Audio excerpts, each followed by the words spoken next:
Pulso Latino es presentado por Discover it for yourself. Frisian Flag. Esto es Pulso Latino con Alejandra Forero.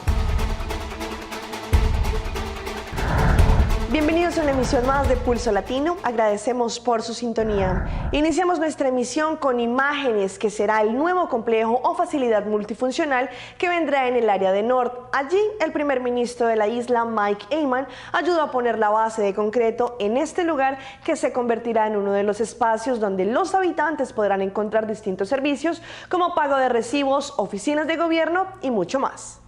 Recientemente, el primer ministro Mike Eyman estuvo en el sitio de la construcción de la primera facilidad multifuncional de Nord, en donde junto a los trabajadores de Bohama Aruba, la cual es la compañía local encargada de este proyecto, ayudó a poner la base de concreto para este nuevo espacio funcional que vendrá en esta área. Allí estuvieron diferentes personas como arquitectos, directivos del proyecto y demás, quienes compartieron la satisfacción por el inicio de estos importantes trabajos, ya que de ahora en adelante la segunda fase es construir las paredes de esta facilidad que prestará diferentes servicios a la comunidad del área de Nord. MFA es un concepto que quedó adoptado y adaptado a las necesidades de la comunidad de Aruba y en su forma particular también a las necesidades de cada distrito. En estas facilidades o espacio de oficina de gestión de ayuda de cada distrito, ellos recibirán una nueva ubicación, pero también es una facilidad donde tendrán más instancias públicas que podrán ofrecer servicios más cerca a los ciudadanos, como por ejemplo AZB. También cabe resaltar que dedicarán espacio para organizaciones y habitantes del barrio donde se puedan reunir, participar de forma en cursos y actividades culturales. Para el primer ministro Mike Eyman, este fue un momento importante de donde pudo compartir, aportar y principalmente agradecerle a todos los obreros y a todas las personas envueltas con este arduo trabajo que ellos están haciendo por el país Aruba. Pronto se conocerá el inicio de la construcción de las facilidades multifuncionales de Paradera, seguido por la de Santa Cruz, Sabaneta y por último la de San Nicolás. Nuestro canal aliado de noticias Caracol estuvo en la que fue por varios meses la residencia de María del Pilar Hurtado en Panamá. La exfuncionaria del DAS, a quien la Corte le retiró el asilo político, ya no vive allí. Nuestro enviado a Panamá, Julián Ríos, nos envió el siguiente reporte. Los abogados que demandaron el asilo político de la directora del DAS, María del Pilar Hurtado, llegaron hoy aquí al Palacio de Justicia para notificarse de la decisión que tomó la Corte Suprema de Justicia. Entre tanto, Noticias Caracol estuvo en la vivienda de María del Pilar Hurtado y comprobamos que la exfuncionaria ya no se encuentra en ese lugar. Este es el edificio en el sector de la Alameda donde residía la exdirectora del DAS, María del Pilar Hurtado, en Panamá. Uno de los administradores del lugar nos dijo que hace varios días abandonó el apartamento 901 y nos habló de ella. ¿Ahora dónde estará? ¿Dónde la puedo ubicar ahora? Yo le pregunté, digo, oye, Domingo, ¿y cuándo se fue María del Pilar? Dice, por la Justa Rosemena. Fue lo único que me dijo, por la Justa Rosemena. Es una avenida. Ajá, una avenida y hay varios edificios. La exfuncionaria, quien está siendo cuestionada por el escándalo de las chuzadas a magistrados políticos y periodistas, le dijo a sus empleados que se trata de una persecución política. Que eso que está saliendo en el periódico es porque están en votación en Colombia. En las próximas horas, el jefe de Asuntos Internacionales de la Fiscalía General de Colombia se reunirá con sus colegas aquí representados por la Procuradora General de la Nación, Ana Belfont. Ultimarán y conocerán detalles de la solicitud que hizo la Fiscalía de deportación de María del Pilar Hurtado. Desde Panamá, Julián Ríos, Noticias Caracol. El siguiente video, que ha causado indignación total a través de redes sociales, se muestra como un empresario árabe golpea a su empleada delante de los clientes. El video, que se ha convertido en una viral en Paraguay, ha generado una ola de comentarios y rechazo por quienes indican que esto es una falta grave de respeto. Una ola de indignación corre por las redes sociales tras viralizarse un video en el que se observa a un supuesto empresario libanés golpear salvajemente a una persona que sería empleada del comercio en el cual ocurrió el brutal ataque.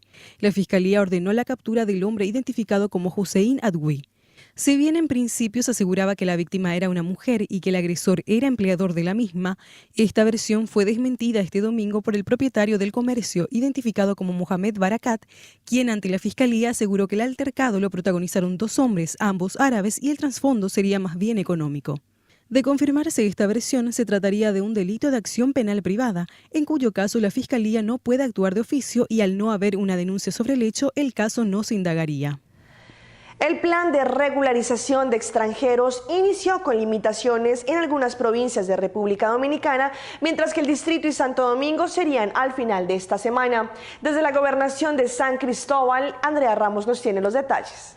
Gracias, buenas tardes. Aunque el local en esta gobernación no está completamente habilitado, el Ministerio de Interior y Policía comenzó a recibir los documentos a los más de 2.000 extranjeros ilegales que se espera regularizar en esta demarcación. Espero que me van a dar un carnet que me identifica que estoy legal en el país. ¿Y eso qué necesito? No queda uno ilegal y es un poquito mejor y tiene uno un poquito de mejores derechos. Mientras que en el primer día de iniciar el proceso la asistencia fue tímida en esta gobernación.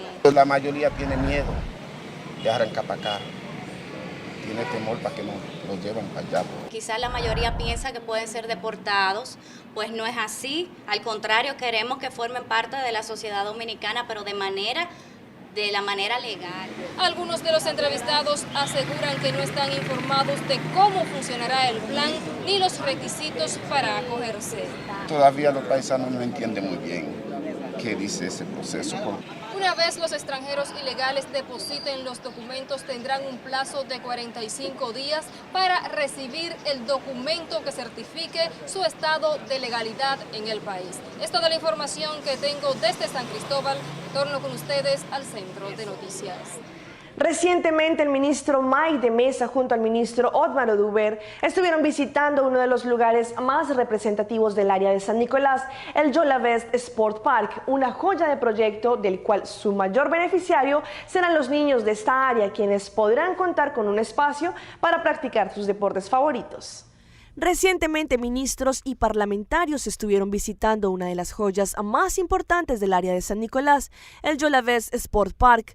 Según lo indicado por el ministro Mike de Mesa, promotor de esta área de la isla, por más de 8 años se pudo ver que lastimosamente el gobierno anterior al gabinete Mike Heyman no le dio atención a estas facilidades que necesitaban un importante impulso para el deporte, como lo era Lago Sport, donde diferentes juegos nacionales e internacionales de fútbol, béisbol, voleibol y básquetbol se llevaban a cabo, según lo expresado por el ministro Mike de Mesa. Este proyecto va de mano en mano con renovación de Pastor Henry Strack y da una cara nueva a San Nicolás. El ministro Mike de Mesa está sumamente contento con San Nicolás y cómo ellos están recibiendo la atención que merecen. Esto contribuye también a los desarrollos que se tienen en San Nicolás, ya que allí se vendrá una zona económica con incentivos especiales para el comercio. Ya hay comerciantes interesados en esta zona que comenzaron a comprar diferentes edificios. Gran parte de estos edificios recibirán nuevos dueños y están esperando algunas formalidades que se estarán llevando a cabo prontamente. Solo 15 días estuvo detenida la principal acusada de liderar la red de tráfico de personas desarticulada el pasado 16 de mayo en el centro de Guayaquil, en Ecuador. La acusada de nacionalidad haitiana se fugó haciéndose pasar por su hermana. La mujer que se fugó de la cárcel de mujeres de Guayaquil el fin de semana estuvo solo 15 días detenida. La prófuga de nacionalidad haitiana es acusada de liderar una banda dedicada al tráfico de personas. La organización fue desmantelada por la policía el pasado 16 de mayo en el centro de Guayaquil. El jefe del distrito metropolitano, Guillermo Valareso, relató cómo habría escapado la detenida de la cárcel. Mucha más prioridad al aspecto investigativo bajo ¿qué circunstancias habría salido esta persona? Por la evasión, 4 guías penitenciarios fueron retenidos para investigaciones, pero tras la audiencia de flagrancia que duró 1 hora, se dictó prisión preventiva para 3 y a uno de ellos se le dictó una medida sustitutiva, según explicó el fiscal Wilson Castillo.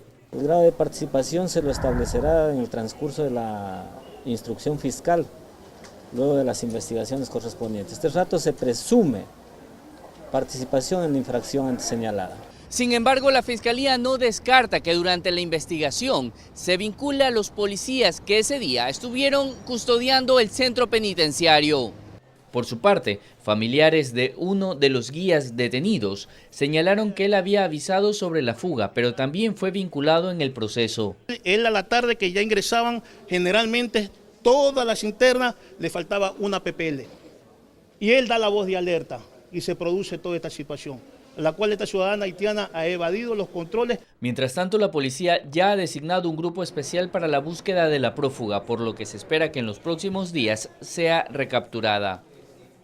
En noticias locales, el parlamentario de la fracción de MEP, Glenber Cruz, se dirigió recientemente al ministro de Finanzas, Juan David Hirosquín, indicándole que tiene que tener cuidado por la forma como, según su pensamiento, el partido AVP quiere traicionar al joven político. El mismo Juan David Hirosquín, a través de su página de Facebook, indicó que el parlamentario de MEP no debe jugar al papel de la víctima e indicó que con honor acepta las críticas que existen en contra de él. En recientes declaraciones, el parlamentario de la fracción de MEP, Glenber Cruz, se dirigió hacia el ministro Juan David Hirosquín advirtiéndole que tuviera cuidado, ya que, según él, la fracción de AVP está haciendo un plan para traicionarlo, después de que el parlamentario concluyera a través de la editorial de nuestro director, el señor Tom Peters. El parlamentario indicó que después de conocer los puntos fundamentales de la editorial hecha por el señor Peters, el ministro de Finanzas debe tener cuidado con lo que supuestamente se está llevando a cabo y, según el señor Cruz, su intención es alertarlo por la posible situación en su contra que se viene. A lo que el propio titular de Finanzas, Juan David Hirosquín, respondió a través de su página en Facebook, indicando que debe dejar de jugar al papel de víctima, ya lo que sucedió en el pasado fue por falta de integridad, moral y carácter como líder político del parlamentario Glenber Cruz. El mandatario Hirosquín indicó que los supuestos ataques que el señor Cruz se refiere hace parte del trabajo como ministro y político que toma decisiones por el bienestar de las futuras generaciones de Aruba. En Santiago, en República Dominicana, fue capturado el merenguero de la calle Antonio Peter de la Rosa, conocido como Omega, quien había sido declarado prófugo por no comparecer ante un tribunal de esta ciudad. Junior Marder comenzó y nos tiene los detalles.